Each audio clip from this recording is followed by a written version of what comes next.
ધરો ત્યારે એમાં જે સોડામાં આવે એવી ખબર પડે કે આ ચા છે કે કોફી છે. તમારે કોફી જોઈતી હોય અને ચા હોય તો મૂકી દો પાછું અને બીજું. પણ ના અહીંયા મૂક્યું હોય તો પછી તમારે કેમ થાય? તમે કોફી રેડો તો ખબર પડે કે ભાઈ આની સોડમ કેવી છે. એટલે વળી પાછા હતા ત્યાં ટૂંકમાં વળી પાછું એમણે નક્કી કર્યું નહીં નહીં ભગવાને આ નાક જ્યાં મૂક્યું છે એ બરોબર છે. તેવી રીતે તમે ઘરે જઈને વિચાર કરજો કે ભગવાને શું તમે ઘણી વાર આવો પેલો એક નિબંધ લખવાનું કહે છે ને, મારા સ્વપ્નનું જગત ને મારા સ્વપ્નનું ઘર ને મારા સ્વપ્નનું ફલાણું એવું કંઈક તમે કહેજો. પણ ભગવાને જો એક ભૂલ કરી હોય તો શું ખબર છે? આ માણસને બનાવ્યો. એવું કહે છે કે જો આ પૃથ્વી પરથી માણસ જાત જતો રહે ને તો બધા લોકો સુખી થઈ જાય. બાકીને બધા જીવ જે બાકીના બધા જીવો સુખી થઈ જાય. કે એમને શિકાર કરનારો કોઈ ના રહે, એમના વૃક્ષો કાપી નાખનાર કોઈ ના રહે. આપણે વૃક્ષો કાપ કરીએ, જંગલો કાપ્યા કરીએ એટલે જંગલના પ્રાણીઓ છે ને હટતા ને હટતા જાય. હટીને એવી જગ્યાએ જાય જ્યાં જે પ્રકારના સંજોગો અનુકૂળ ના હોય એટલે બિચારા છેવટે ત્યાં થોડા વખત પછી નષ્ટ થઈ જાય. એમ કરીને માણસ જાતે કેટલી બધી જીવોને નષ્ટ કરી નાખ્યા છે. કેટલાય પશુઓને, કેટલા પક્ષીઓને, કેટલી વનસ્પતિઓ નષ્ટ જ કરી નાખી છે. એટલે કોઈ કહ્યું કે જો આ જગતને સુખી કરવું હોય તો એક ઉપાય છે આ માણસ જાતને દૂર કરો. એનો અર્થ એ થયો કે આ બધી સમસ્યાઓ રચનાર કોણ છે ખબર છે? આ માણસ છે. ભગવાને માણસને બનાવ્યો. માણસને બનાવ્યો તો બનાવ્યો, પણ માણસમાં શું વિશેષતા આપી? આહાર, નિદ્રા, ભય, મૈથુનમ ચ સામાન્યમેતત પશુભિર્નરાણામ. આહાર, નિદ્રા, ભય, મૈથુન આ બધા આવેગો છે ને એ મનુષ્યમાં ને પશુઓમાં સરખા છે. તો કઈ વસ્તુ છે જે મનુષ્યને પશુઓ કરતા જુદો પાડે છે? ધર્મો હિ તેષામ અધિકો વિશેષ. એક ધર્મ છે એ જ માત્ર મનુષ્યની વિશેષતા છે. ભગવાન મનુષ્ય ધર્મ કહે છે બુદ્ધિમાં છે. ભગવાન મનુષ્યને બુદ્ધિ આપી. બધા પ્રાણીઓને બુદ્ધિ આપેલી છે પણ મનુષ્યને એક વિશેષ બુદ્ધિ આપી. એને શું આપ્યું? એને સ્વતંત્રતા આપી. આ ભૂલ ભગવાને કરી. ભગવાને મનુષ્યને સ્વતંત્રતા. કયા પ્રકારની સ્વતંત્રતા? કર્તુમ શક્યમ અકર્તુમ શક્યમ અન્યથા વા કર્તુમ શક્યમ. કર્મ કરવાની સ્વતંત્રતા આપી. શું કરવું, શું ના કરવું, કેમ કરવું, આ બધું નક્કી કરવાની સ્વતંત્રતા ભગવાને મનુષ્યને આપી. ભગવાને મનુષ્યને ફ્રી વિલ આપ્યું, સ્વતંત્રતા આપી, સ્વતંત્ર સંકલ્પ શક્તિ આપી. અત્યારથી બધી સમસ્યાઓ શરૂઆત થઈ ગઈ. જો આવી કોઈ જાતના ઉપદેશની કોઈ મનુષ્ય સિવાયના બીજા કોઈ જીવોને આવા કોઈ ઉપદેશની જરૂર નથી. કોઈ ભેંસ આગળ ભાગવત વાંચવાની કોઈ જરૂર નથી. એની જરૂર નથી. એટલા માટે જો ભેંસને ભાગવતની જરૂર હોત તો ભગવાન બનાવ્યું હોત. ભેંસને ભાગવતની જરૂર નથી. કેમ? જો ભેંસ જેવી છે તેવી સારી છે. ભેંસને કોઈ સમસ્યા નથી, એને કોઈ સ્ટ્રેસ નથી, એને કોઈ ચિંતા નથી.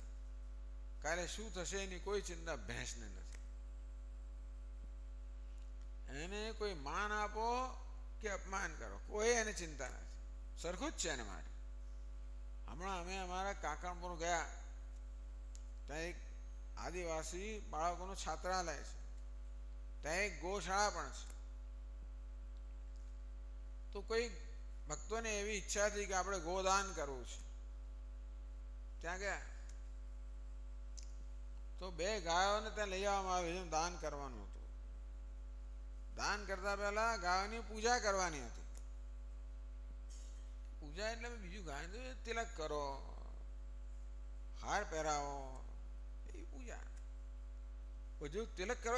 જે ગાય શિંગડા મારવા માંડે હાર તો પહેરાવા જ ના દે. એને તો માન અને અપમાન બંને સમાન છે. હાર પહેરાવો તોય ચિંતા નથી, એટલે કે મને હાર પહેરાવ્યો માટે મારામાં મોટાઈ આવી ગઈ એવી કોઈ જાતનો વહેમ ગાયને નથી, એટલે એને કોઈ સ્ટ્રેસ નથી. મને હમણાં હાર પહેરાવ્યો ને, જો ના પહેરાવ્યો તો જોવા જેવી થાત. આ તો આપણે જ વ્યવસ્થા કરી રાખીએ છીએ. જો કે પહેલેથી હું જ કહી રાખું કે હાર પહેરાવો છો બધાને દેખતા.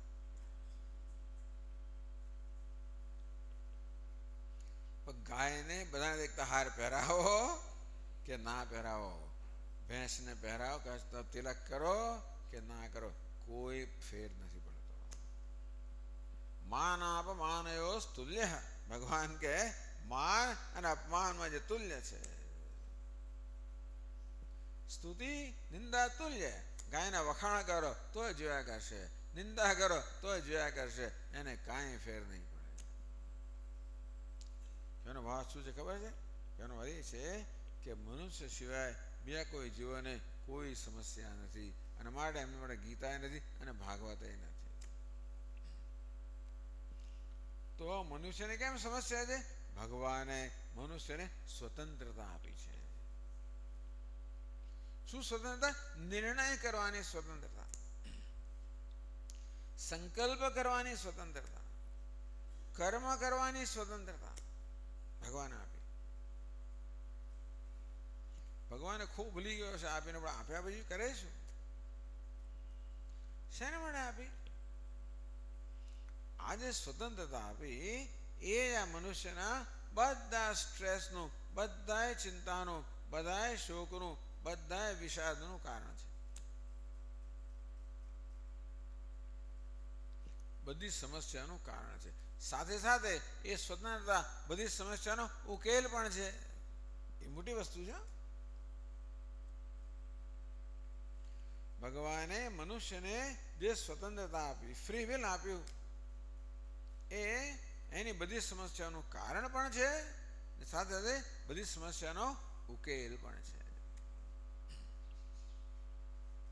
ખરેખર તો આપણે બધી સમસ્યાઓ ઉકેલી શકીએ એ માટે ભગવાન આપણને આ સ્વતંત્રતા આપી છે. પરંતુ સ્વતંત્રતા કોને કહેવાય?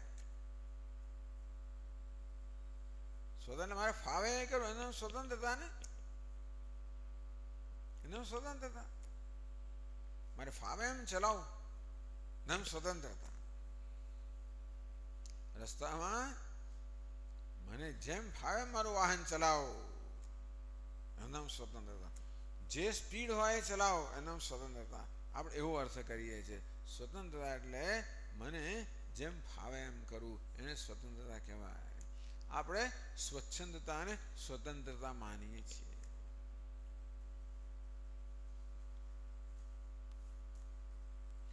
એટલે ભગવાન આ સ્વતંત્રતાને સ્વતંત્રતા છે ને એને છોડવા નથી કહેતા. શું કહે છે? સ્વચ્છંદતાને છોડવી. એનું શરણાગતિ. શરણાગતિ એટલે સ્વચ્છંદતાને છોડવી, સ્વચ્છંદતા સમર્પિત કરવી. તો જે કંઈ બધા પ્રશ્નો આપણને દુનિયામાં દેખાય છે એ ભગવાને મનુષ્યને આપેલી સ્વતંત્રતાને કારણે ખરા. કેમ? કારણ કે સ્વતંત્રતા કોને કહેવાય? જેનો સદુપયોગ પણ થાય અને દુરુપયોગ પણ થાય. જેને સ્વતંત્રતા કહેવાય જ નહીં. જો દુરુપયોગ ન કરી શકતા હો તો એને સ્વતંત્રતા કહેવાય જ નહીં ને.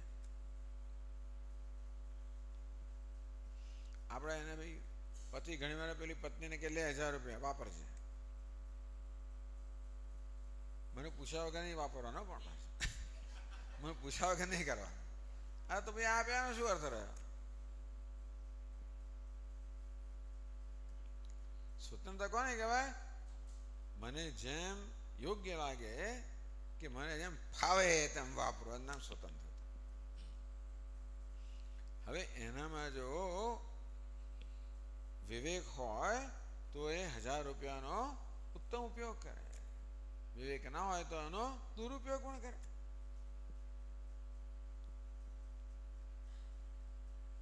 હમણાં પેલા આપણા મોબાઈલ ફોન ખરા ને, લોકો SMS મોકલે. SMS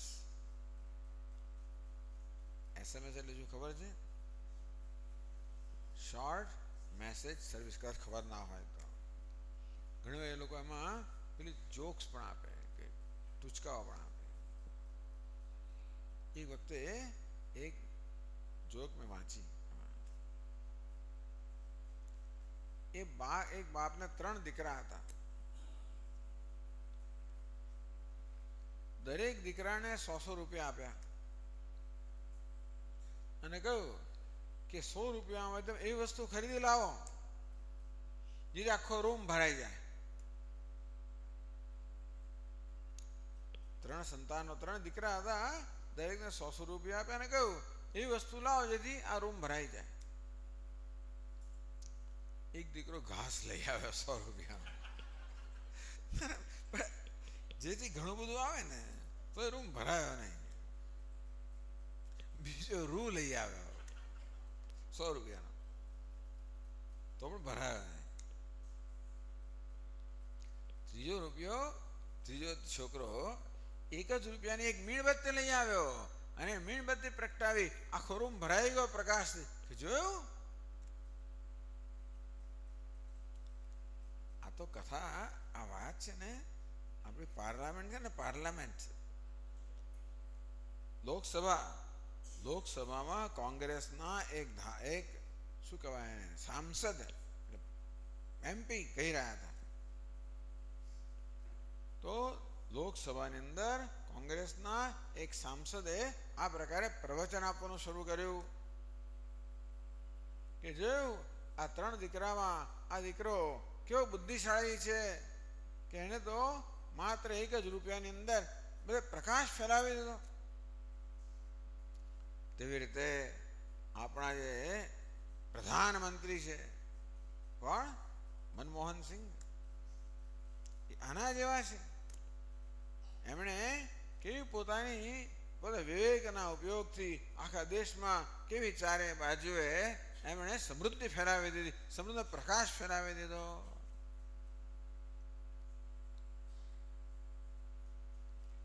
એટલે આ પ્રવચન સાંભળતા હતા એટલે પછી પેલો BJP પેલો એક કહેવાય વિપક્ષ એક માણસ ઉભો થયો. એ કહે છે ભાઈ વાત તો બરોબર છે, પેલા 99 રૂપિયાનું શું થયું કે છે?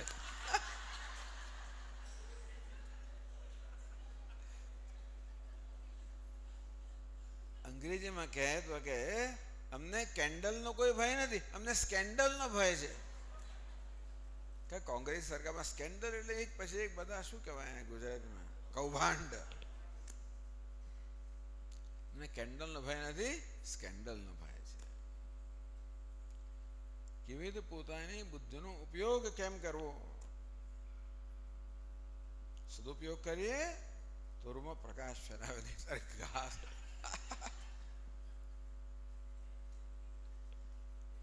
તેનો અર્થ એ છે કે કદાચ મનમોહનસિંહ હશે ભાઈ કેન્ડલ લાવનાર, એના બીજા બધા જે સભ્યો છે એની પ્રશ્ન 99 का क्या हुआ?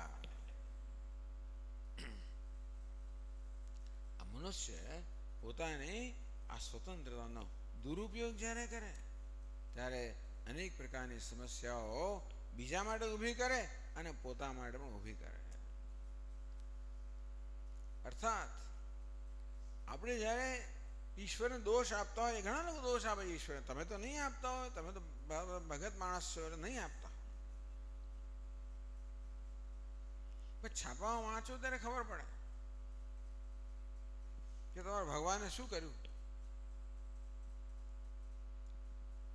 ભગવાન એકને ગરીબ બનાવ્યો, બીજાને ધનવાન બનાવ્યો, એકને આટલું દુઃખ આપ્યું, બીજાને સુખ આપ્યું. ભગવાને કેવું જગતની કેવા જગતની રચના કરી છે. તો નહીં, ભગવાન તો કહે છે સમોહમ સર્વભૂતેષુ, મારે આપણે બધા સમાન છે, ક્યાંય પક્ષપાત નથી, ક્યાંય દ્વેષ નથી. તો હવે અસમાનતા સર્જનાર કોણ? મનુષ્ય.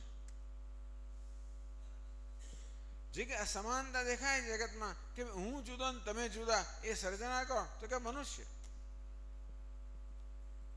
એક સ્ત્રી છે, એક પુરુષ છે, એક ઊંચો છે, એક નીચો છે, એક જાડો છે, એક પાતળો છે, એક ગરીબ છે, એક ધનવાન છે, એક બુદ્ધિમાન છે, બીજો મૂર્ખ છે, એક વિદ્વાન છે, બીજો અભણ છે. આ બધા પ્રકારની વિષમતા જગતમાં, અસમાનતાઓ છે.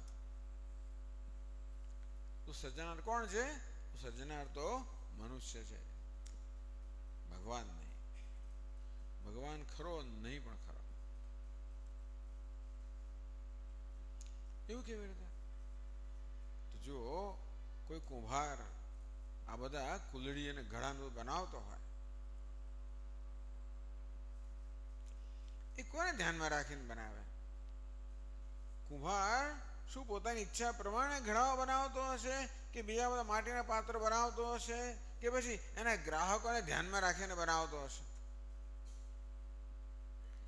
ગ્રાહકોની કયા પ્રકારની ઈચ્છા છે એને ધ્યાનમાં રાખીને ભગવાન બનાવતો હશે, કે એને કુંભાર બનાવો કે કુંભાર ફાવે એમ બનાવતો હશે?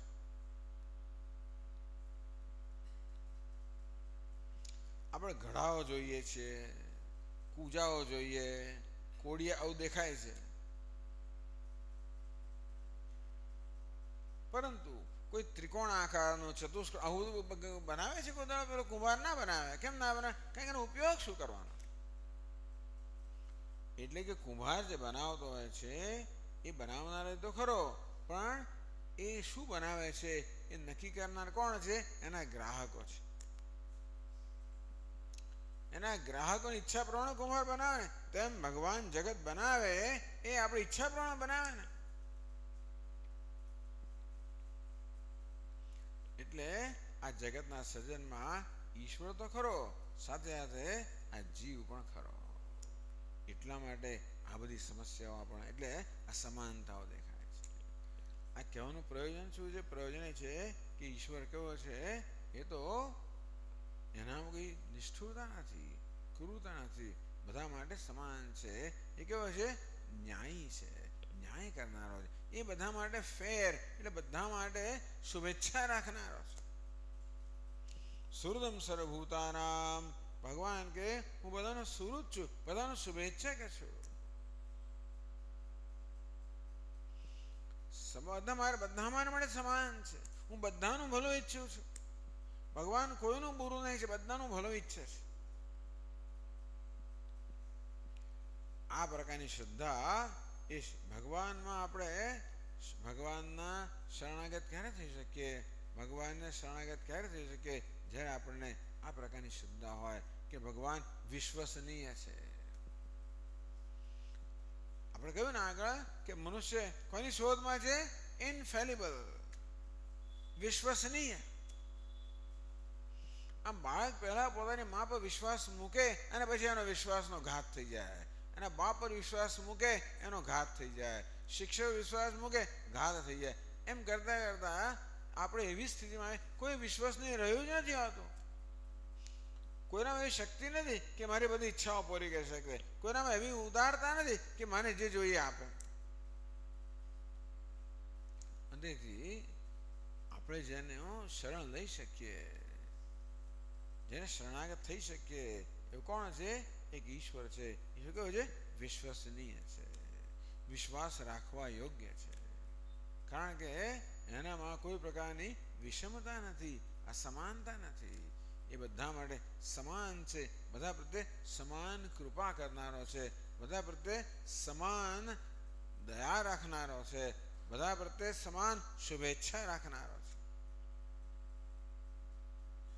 મામેકમ શરણમ વ્રજ, ભગવાન એમ કે તું મારા એકનું શરણ લે, ત્યારે આપણે વિચાર તો ખરા ને કે મહારાજ શરણ્ય થવાની યોગ્યતા આપનામાં છે કે નહીં?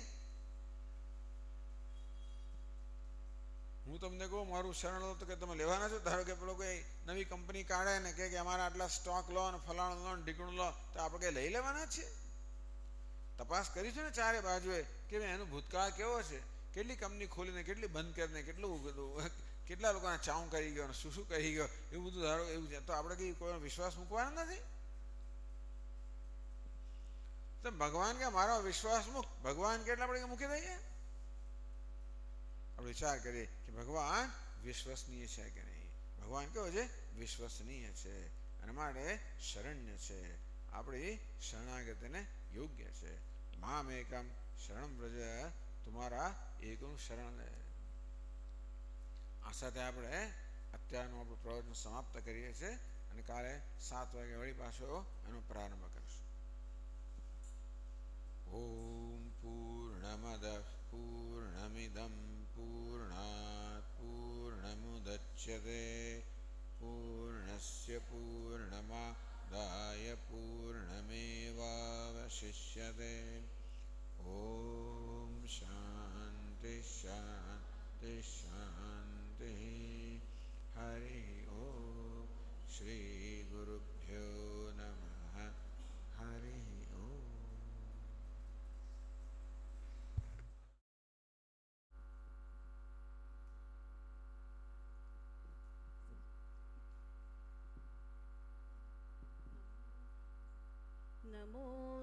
नमोऽस्मनन्ताय सहस्रमूर्तये सहस्रपादाक्षिशिरोरुबाहवे सहस्रनाम्ने पुरुषाय शाश्वते सहस्रकोटियुगधारिणे नमः. સેજલબેનની પ્રાર્થના દ્વારા આજની સેશનની શરૂઆત કરીશું. સેજલબેન.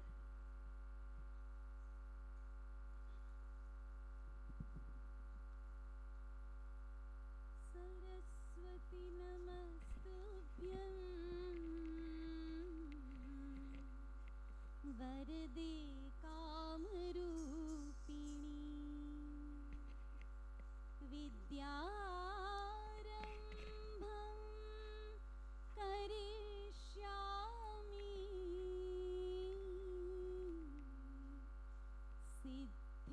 सिद्धिर्भवतु मे सदा.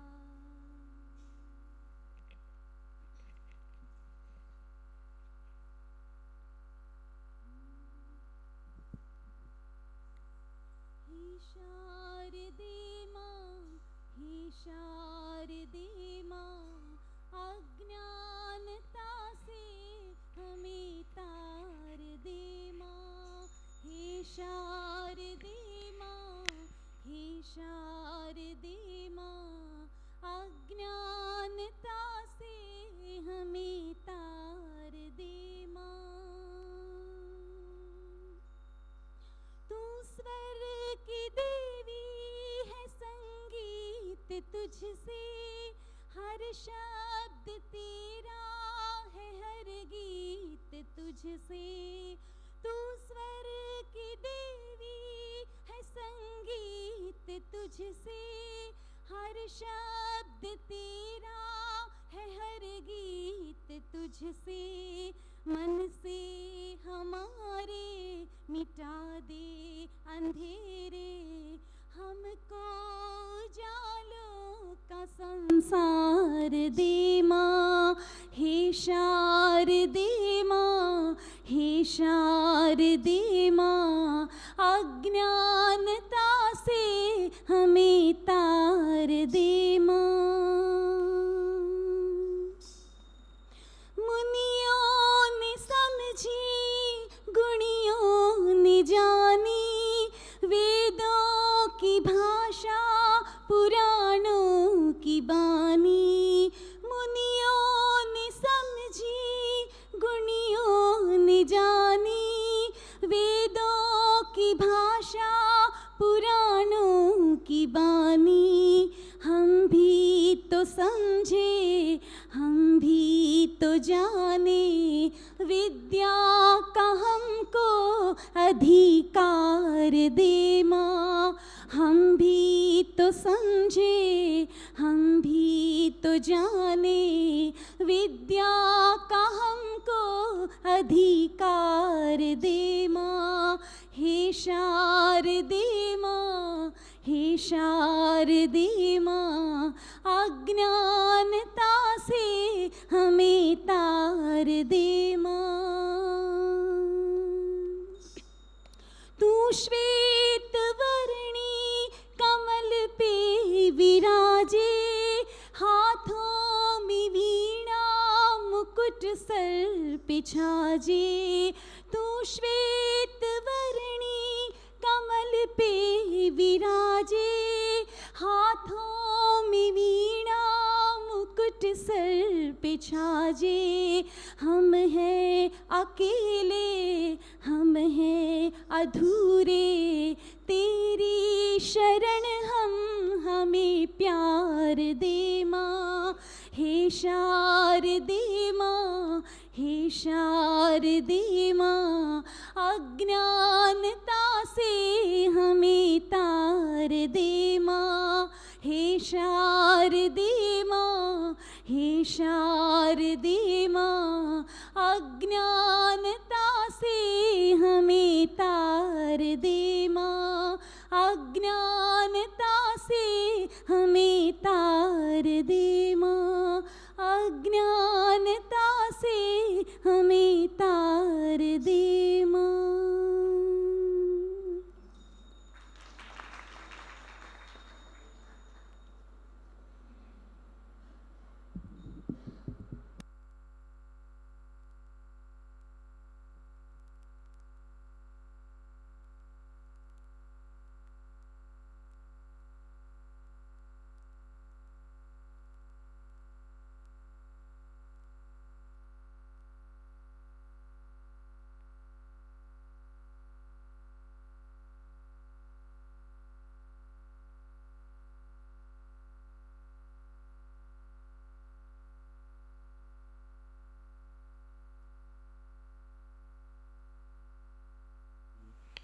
सहनौ भुनक्तु सह वीर्यं करवावहै, तेजस्विनावधीतमस्तु मा विद्विषावहै।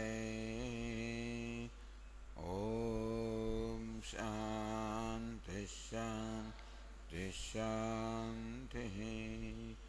ॐ पूर्णमदः पूर्णमिदं पूर्णात् पूर्णमुदच्यते, पूर्णस्य पूर्णमादाय पूर्णमेवावशिष्यते। ॐ शान्ति शान्ति शान्तिः। श्रुतिस्मृतिपुराणानाम् आलयं करुणालयं, नमामि भगवत्पादं शङ्करं लोकशङ्करं। शङ्करं शङ्कराचार्यं केशवं बादरायणं, सूत्रभाष्यकृतौ वन्दे भगवन्तौ पुनः पुनः। ईश्वरो गुरुरात्मेति द्विभागिने, व्योमवद्व्याप्तदेहाय दक्षिणामूर्तये नमः।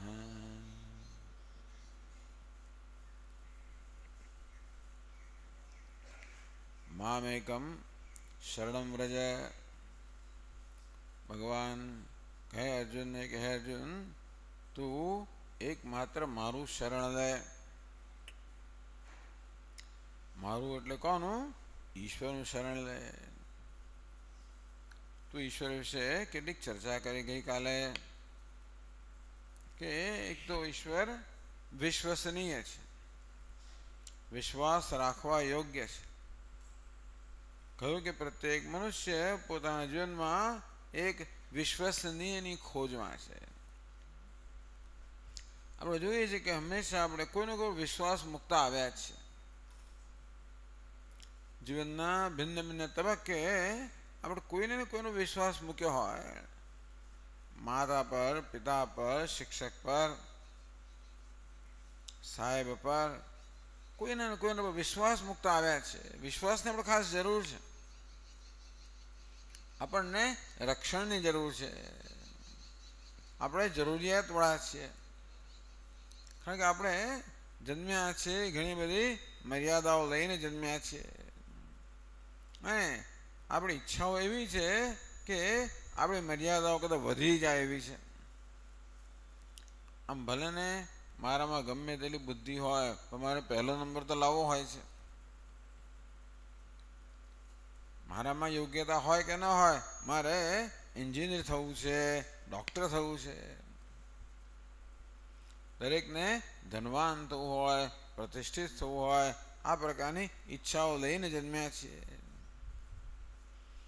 અને ઘણીવાર આપણે જોઈએ છીએ કે આ બધી ઈચ્છાઓ પૂરી કરવા માટે જે ક્ષમતા આપણામાં જોઈએ, સામર્થ્ય જોઈએ એ હોતું નથી. એના માટે આપણને સહાયની જરૂર છે. એટલે કોઈકનો કોઈ સહાયક હોય, કોઈક રક્ષક હોય.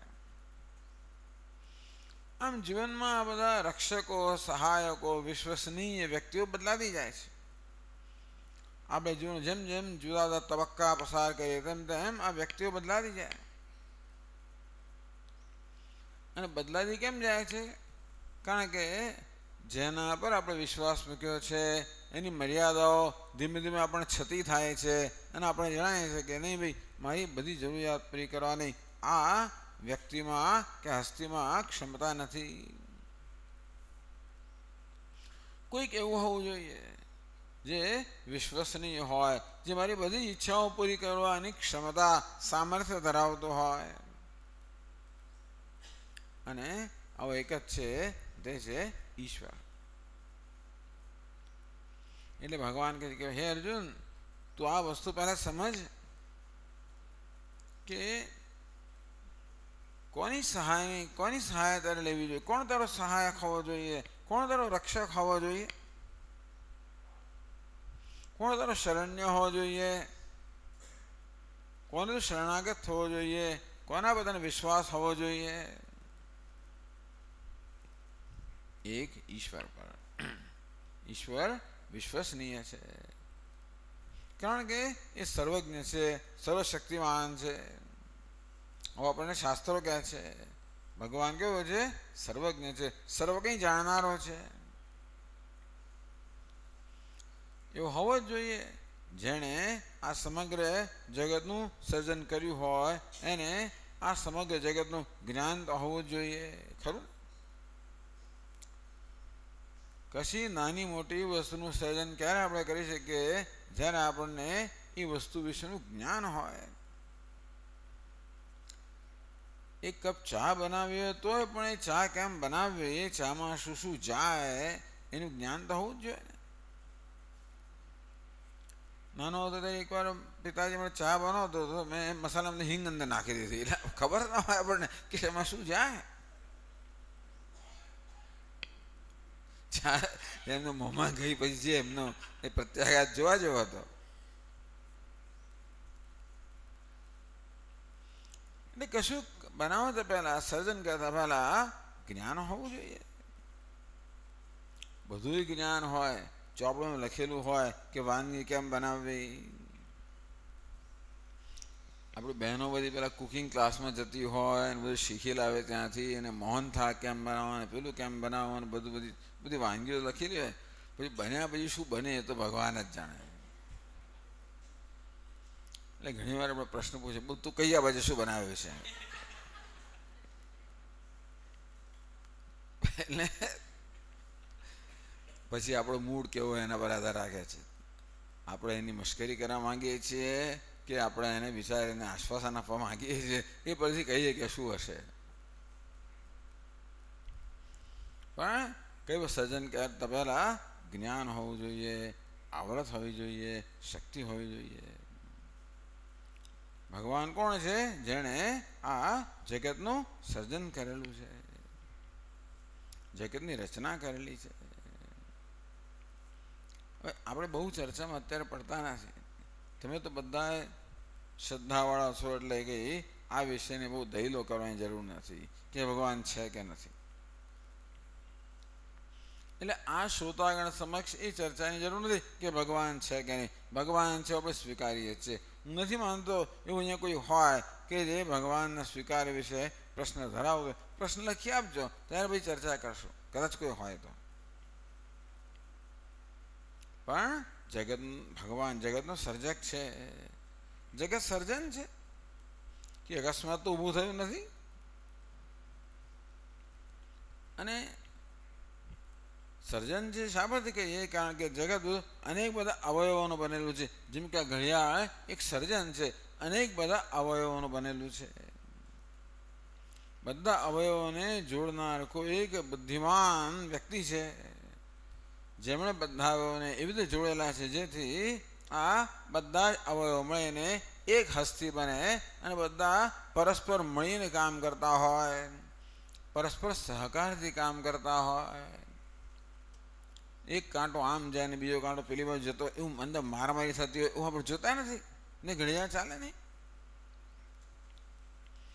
આમ કશી વસ્તુ ત્યારે જ કામ કરે જ્યારે એ જે બધા અવયવોને બનેલી હોય એ બધા પરસ્પર સંવાદિતામાં હોય, પરસ્પર સહકારમાંથી કામ કરતા હોય.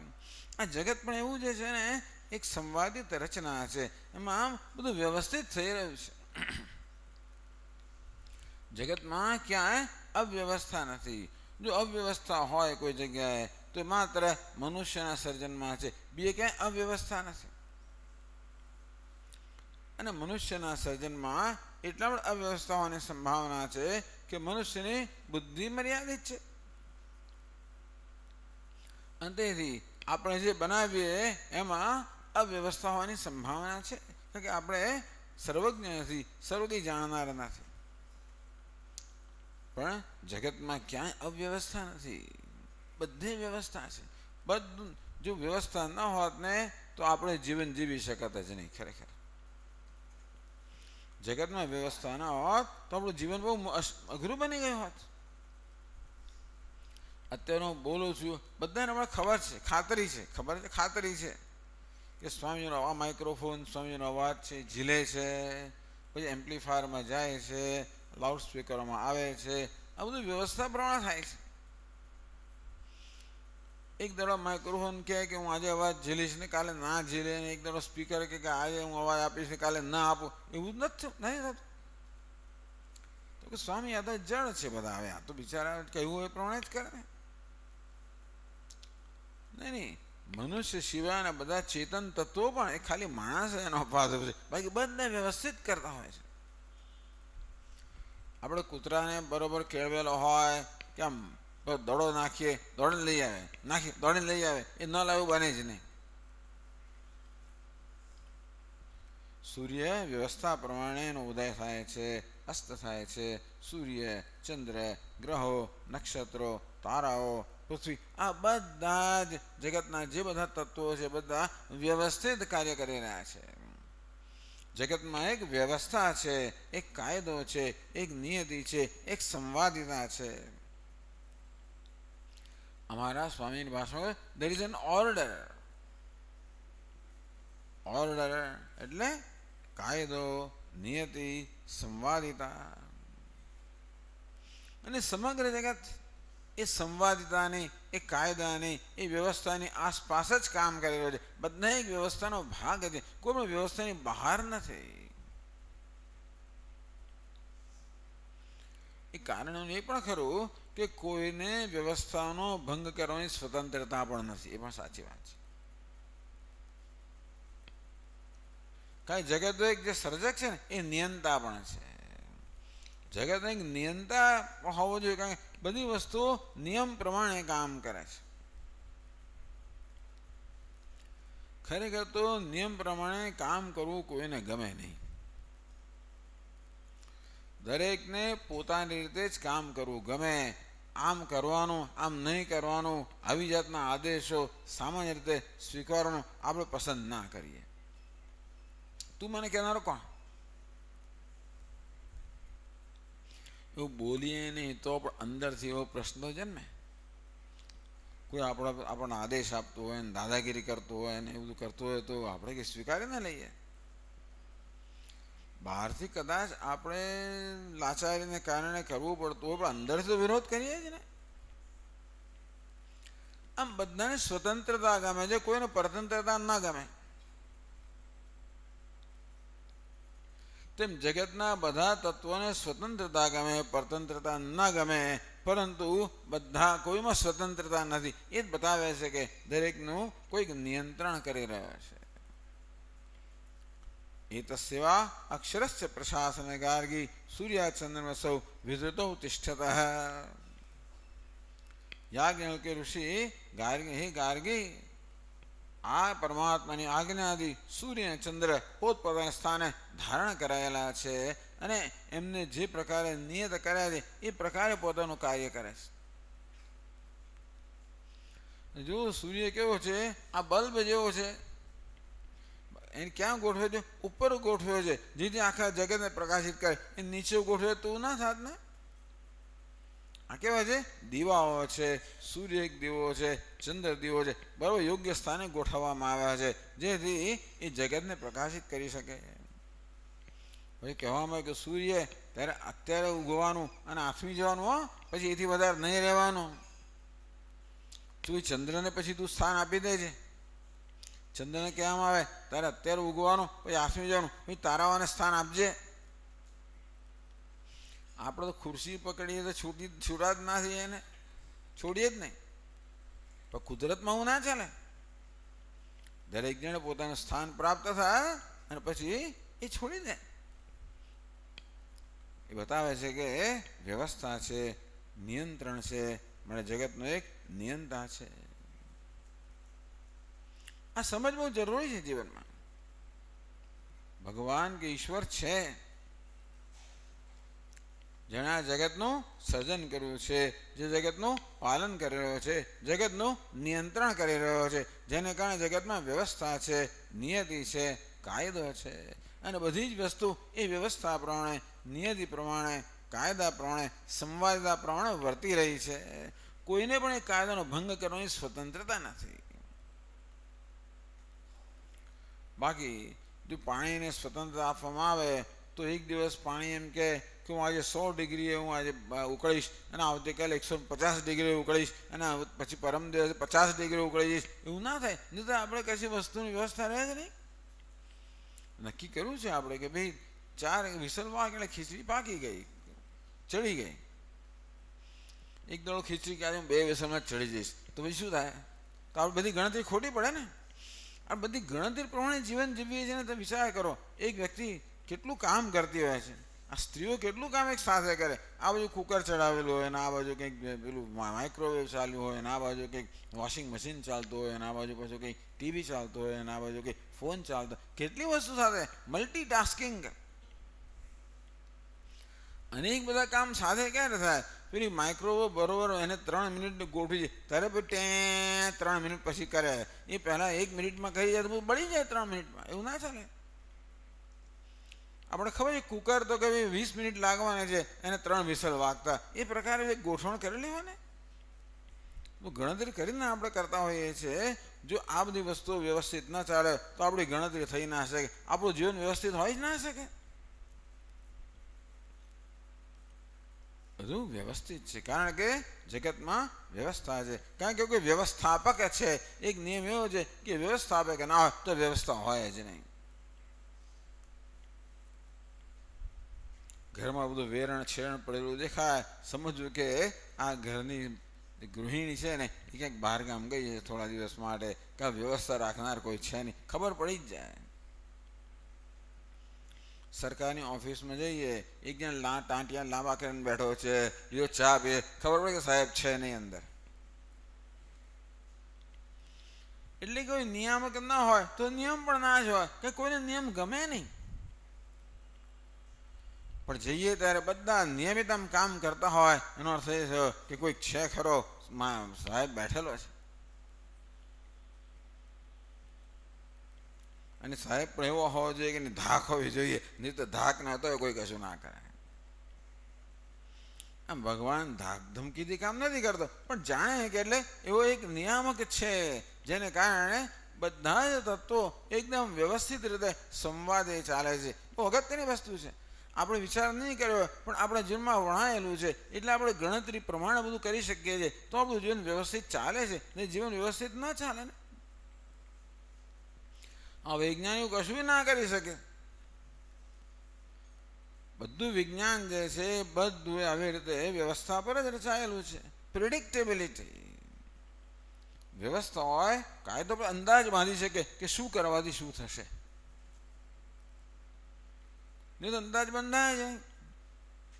તમે રોકેટ છોડો તો ક્યારે મંગળ પર પહોંચશે એની ખબર હોય. પછી કેવી કેટલી બધી આમ ક્ષણે ક્ષણની કેટલી વિગતો આમ નક્કી કરવામાં આવ્યો. શું શું એ લોકોની તો હવે બુદ્ધિ છે, શું બુદ્ધિ હોય, કૌશલ્ય છે. એ સમય જ પહોંચે અને આમ પેલા પગ બધા લાંબા થાય ને ટૂંકા થાય ને આમ કેટલું બધું થાય ત્યાં થઈને અહીં બેઠા બેઠા એ લોકો કરતા હોય છે. બધું ક્યારે હોય? જ્યારે આ બધી વસ્તુઓ નિયમ પ્રમાણે કામ કરતી હોય તો. એના પર બધી પેલી સોલર પેનલ્સ હોય અને સૂર્યના તડકાથી એમને ઉર્જા મળતી હોય, એના આખું યાન ચાલતું હોય. આ ગણતરી ક્યારે શક્ય બને? જ્યારે બધી વસ્તુઓ વ્યવસ્થિત હોય. જગતમાં વ્યવસ્થા છે, કાયદો છે, નિયતિ છે. હવે આવું સમજીએ તો શરણાગતિ કોને કહેવાય આપણે સમજી શકીએ. શરણાગતિ એક અંશ એવો છે કે જે નિયતિ છે, કાયદો છે, એને આપણે અનુસરવું જોઈએ. આખી દુનિયા એ કાયદાને અનુસરે છે. જોકે દુનિયા અનુસરે છે એનું કારણ એ કે દુનિયાને સ્વતંત્રતા નથી. ચાલો, પણ ગઈકાલે વાત કરીએ આપણે કે ભગવાને મનુષ્યને એક વિશેષ પ્રકારની ભેટ આપેલી છે. એમ કરીને ભગવાન ઉપકાર કરો અપકાર કરો એ તો જાણે આપણે જ નક્કી કરવાનું છે.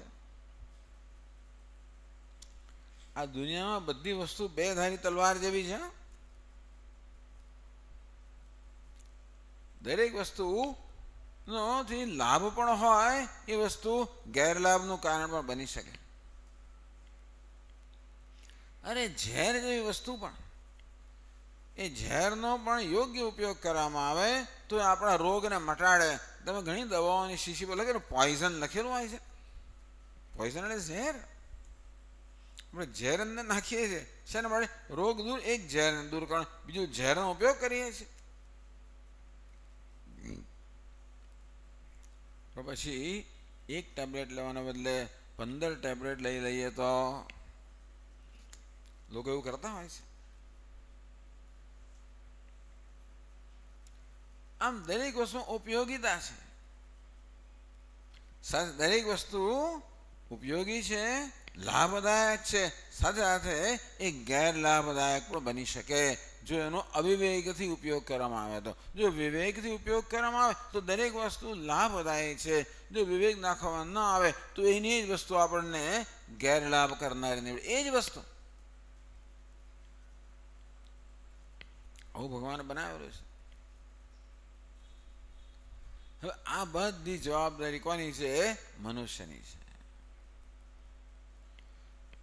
મનુષ્ય સિવાયનું જે સમગ્ર જગત છે, જળ અને ચેતનનું જગત જે બનેલું છે, એમનો તો કોઈ સ્વતંત્રતા નથી. એ તો ભગવાને રચેલા કાયદાને અનુસરતા જ હોય છે અને તેથી હંમેશા ઈશ્વર સાથે સંવાદિતામાં જ હોય. એ કાયદાનો ભંગ ના કરે એટલે એનું કોઈ સ્ટ્રેસ પણ ના હોય. સ્ટ્રેસ ખબર છે? તણાવ, દબાણ ક્યારે જન્મે? કાયદાનો ભંગ કરીએ ત્યારે. એટલે મનુષ્ય સિવાય કોઈને સ્ટ્રેસ નથી, કારણ કે એ કાયદાનો ભંગ કરતા જ નથી. બધા કાયદા પ્રમાણે ચાલે છે, કારણ કે કાયદા પ્રમાણે ન ચાલવાની સ્વતંત્રતા નથી. આ પંખો સ્વિચ દબાવીએ એટલે ચાલુ થાય જ. એનું રેગ્યુલેટર ફેરવી પ્રમાણે એની ગતિ સ્પીડ હોય, વધતી ઓછી ના હોય. રેગ્યુલેટર કામ ન કરતું જુદી વાત છે, પણ ઘણી વાર બધા પંખા એક જ ગતિએ ચાલતા હોય બધું જુદી, પણ એ કાંઈ માણસે બનાવ્યું છે ને રેગ્યુલેટર એટલા માટે. પણ નહીંતર એ રેગ્યુલેટર પ્રમાણે પંખો રેગ્યુલેટ થાય, નિયંત્રિત થાય. પંખાને ન ફરવાની સ્વતંત્રતા નથી. પંખાને ન ફરવાની સ્વતંત્રતા નથી. આ બલ્બને ન પ્રકાશવાની સ્વતંત્રતા નથી. આ ઘડિયાળને ન ચાલવાની સ્વતંત્રતા નથી. જો હોત તો ખબર જ ના પડત. વચ્ચે વચ્ચે ઘડિયાળ થોડો આરામ લઈ લેતી હોત તો પ્રવચન દોડને બધે 2-3 કલાક સુધી ચાલી જાય. નહીં થતું. કેટલો વિશ્વાસ છે ને આપણને, એ ભગવાન પર જ વિશ્વાસ છે. આ ઘડિયાળ પર વિશ્વાસ મૂકીએ છીએ ને, એ કોનો વિશ્વાસ? ભગવાન પર જ વિશ્વાસ છે. એ ભગવાનની નિયતિ આમાં કામ કરી રહી છે. આમ આપણે ઘણો બધો વિશ્વાસ મૂકીએ છીએ.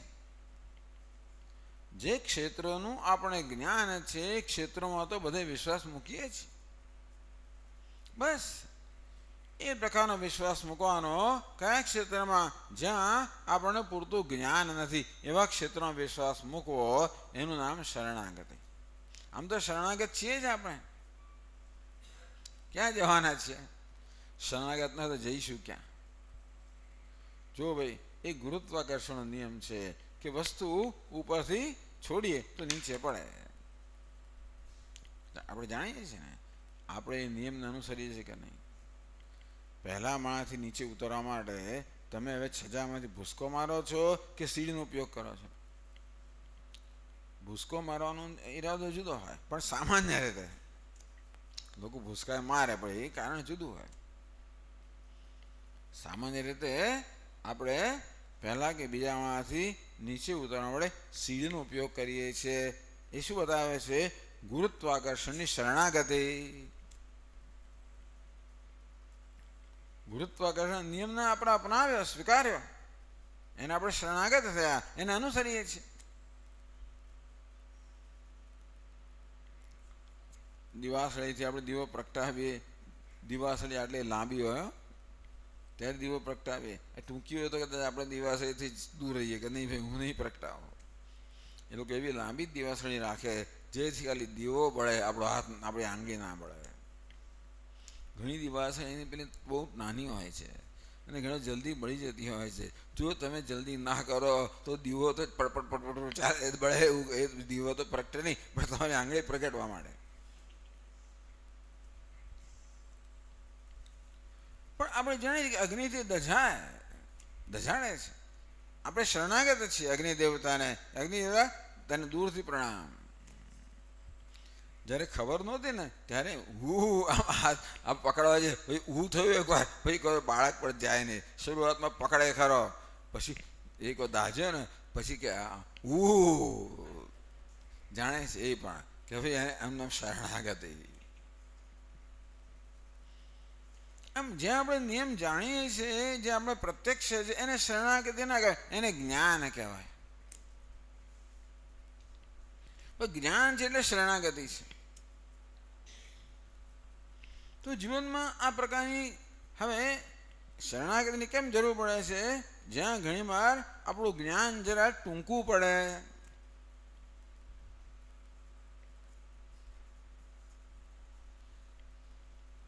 એટલે જગતમાં જે કાયદો છે, નિયતિ છે, અને કાયદો એક જ છે. આમ અનેક કાયદાઓ હોય એમ જણાય કે અગ્નિનો કાયદો જુદો, અને વાયુનો કાયદો જુદો, અને ગુરુત્વાકર્ષણનો કાયદો જુદો, અને પછી વીજળીના કાયદા જુદા, રસાયણ શાસ્ત્રના જુદા. દરેક શાસ્ત્રના અલગ અલગ બધા નિયમો હોય છે ને. ભાઈ ફેરેડો નિયમ પેલો હોય ને ન્યૂટન નિયમ બીજા, એ બધા એવા અનેક નિયમો આપણે જણાય છે. ખરેખર કેટલા નિયમ? એક જ નિયમ છે. આ બધા નાના મોટા નિયમો છે એ પેલા એક મૂળભૂત નિયમની અભિવ્યક્તિ છે. છેવટે બધા નિયમો એક નિયમમાંથી ઉદ્ભવે છે. હજી વૈજ્ઞાનિકો એને શોધ્યો નથી, શોધી શકે, પણ એમને એવો અંદાજ છે ખરો કે એવું એક યુનિફાઈડ ફિલ્ડ હોવું જોઈએ ખરો. જેમાંથી આ બધા જુદા ફિલ્ડ બધા આવતા હોય, વીક ફિલ્ડ ને સ્ટ્રોંગ ફિલ્ડ ને પેલું ફિલ્ડ વગેરે વગેરે, પણ એક યુનિફાઈડ ફિલ્ડ એવો એક ખ્યાલ તો છે એમને કે એવું કંઈક હોવું જોઈએ જે બધી વસ્તુને સમજાવી શકે. વૈજ્ઞાનિક શું કહેવાય છે? God particle. જે લોકો થોડોક આજકાલ શું બની રહ્યું છે એની સાથે જરાક જાણકાર હોય એમણે આ શબ્દ પ્રયોગ સાંભળ્યો છે, ગોડ પાર્ટિકલ. ગોડ એટલે કોણ? જગતનું સર્જન કરનાર. ગોડ પાર્ટિકલ એટલે એવો પાર્ટિકલ જેમાંથી સમગ્ર જગતનું સર્જન થયું હોય, જેને સમજીએ તો સમગ્ર જગતને સમજી શકીએ. એવું કશું સમજી શકવાના નથી એ લોકો. આવું તમને કહેવાય, એમને ના કહેવા આપણાથી. આપણી વચ્ચેની વાત છે, કારણ કે એ લોકો જગતને સત્ય માને છે, આપણે જાણીએ કે મિથ્યા છે. મિથ્યાનો આખો દાડો સમજી શકાય જ નહીં ને. હું તો જાણ્યા વગર કહી દઉં છું, મિથ્યા કોને કહેવાય? જેને આમ જ છે અને આમ નથી એવું કહી જ ના શકાય. એ લોકો જાણે છે, પણ જે હોય તે કહેવાનો વાત છે કે વૈજ્ઞાનિકો પણ માને છે કે કશુંક આ બધાના એક પાયામાં કશુંક છે ખરું. there is a reality. વૈજ્ઞાનિક શું કહે? there must be a reality which must be simple and beautiful. આવું કહે છે. આ દુનિયામાં એક સત્ય હોવું જ જોઈએ. સત્ય વગર તો જગત ના હોઈ શકે. એ સત્ય કેવું હોવું જોઈએ? Simple and beautiful. સરળ અને સુંદર હોવું જોઈએ. આમ તો વૈજ્ઞાનિકો જેમ જેમ ખોજ કરતા જાય છે તેમ તેમ વસ્તુ વધુ ગૂંચવાડા ભરેલી થતી જાય છે.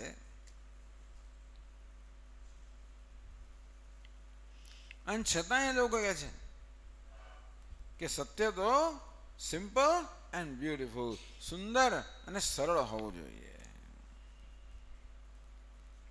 બસ એ સરળ અને સુંદર શું કહેવાય? કોણ કહેવાય? ઈશ્વર.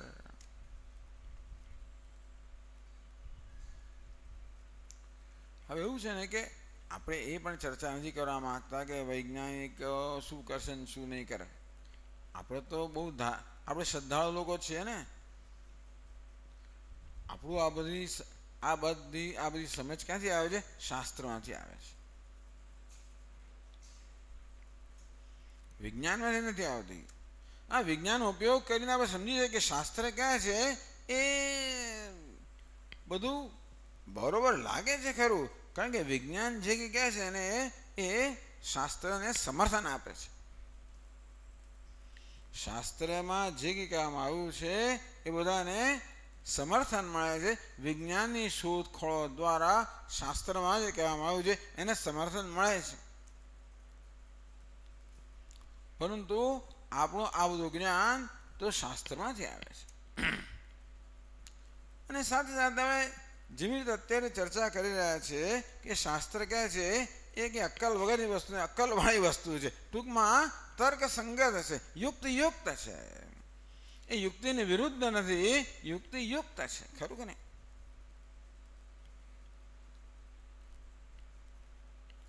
તો આનો સ્વીકાર એ શરણાગતિનું પહેલું પગથિયું. ઈશ્વર છે, જગતનો સર્જક છે, જગતનો નિયંતા છે, અને સર્જક છે માટે સર્વને જાણનાર છે, સર્વજ્ઞ છે. નિયંતા છે માટે સર્વશક્તિમાન હોવો જોઈએ. નિયંત્રણ કોણ કરી શકે? જેનામાં શક્તિ હોય. એ જેમાં ધાક હોય ને એ જ નિયંત્રણ કરી શકે. કોઈ ધાક વગરના માણસ નિયંત્રણ ના થાય.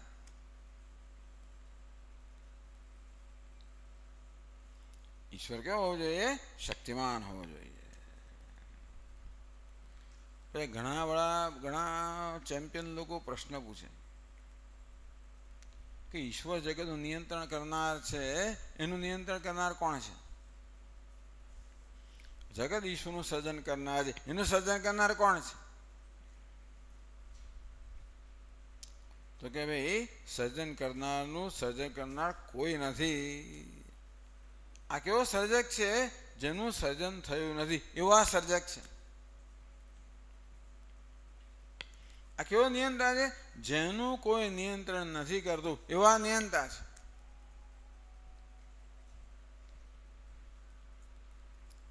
પણ જો કોઈનું નિયંત્રણ, આપણું નિયંત્રણ કરનાર કોઈ ન હોય ને, એ વસ્તુ આપણને બહુ સારી લાગે છે, એ આકર્ષક લાગે છે, લોભાવનારી લાગે છે. કેવી કેવી સરસ સ્થિતિ કે કોઈ મારો નિયંત્રણ, હું સરમુખ હત્યાર છું.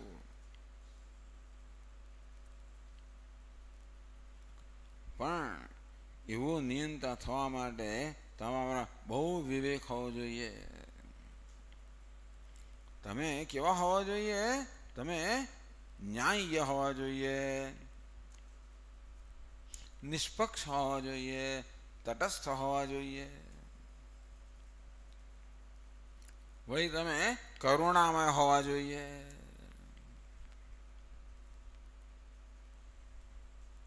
બાકી જો એનું નિયંત્રણ કરનાર કોઈ ના હોય અને એ માણસ પોતે પ્રામાણિક ના હોય તો શું થાય?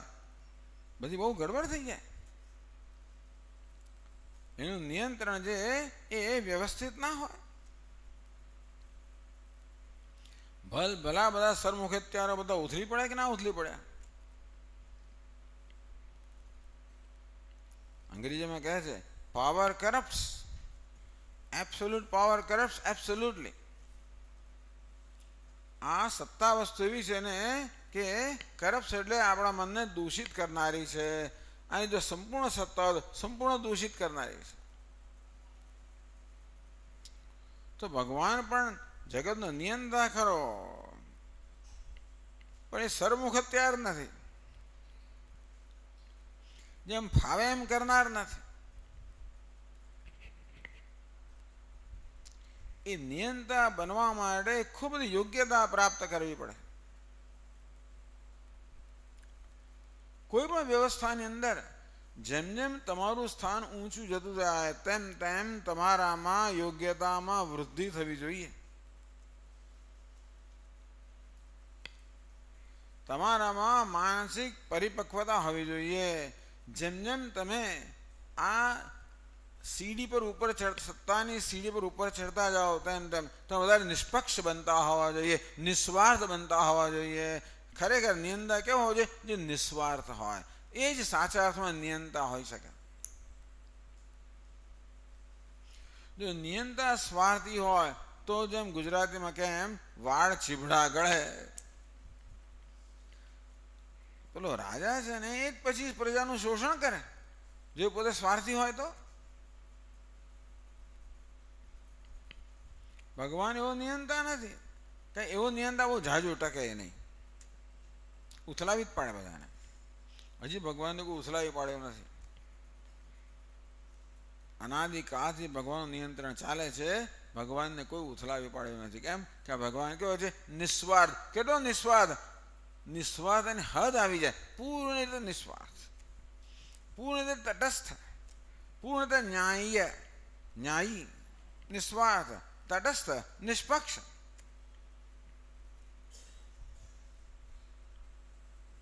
એટલું પૂરતું નથી. ભગવાન માત્ર નિષ્પક્ષ જ હોય, માત્ર ન્યાય કરનારો જ હોય, એ તો સારું છે, પણ એટલું પૂરતું નથી. આ ન્યાયાધીશ તો શું કરે? સજા આપે ભાઈ, એનું કામ છે. 30 વર્ષની ફલાણી સજા, જન્મટીપની સજા, મોતની સજા. પણ એ પણ અંતિમ નિયામક નથી. પછી છેવટે આ શું અપીલ કરવામાં આવે, અરજી કરવામાં. કોને કરવામાં આવે? રાષ્ટ્રપતિને. એ છેવટનો નિયંતા છે. એટલે રાષ્ટ્રપતિ માત્ર ન્યાય નથી કરતો, ન્યાયાધીશ ન્યાય કરે છે. એ પણ નિષ્પક્ષ હોય અને નિસ્વાર્થ તો હશે હોય, ચાલો. પણ જે રાષ્ટ્રપતિ હોય ને એ નિષ્પક્ષ હોય, નિસ્વાર્થ. એ ઉપરાંત કશું કહે. કેવો હોય ખબર છે? એ જ્યારે કૃપાળુ હોય, કરુણામાં દયાળુ હોય.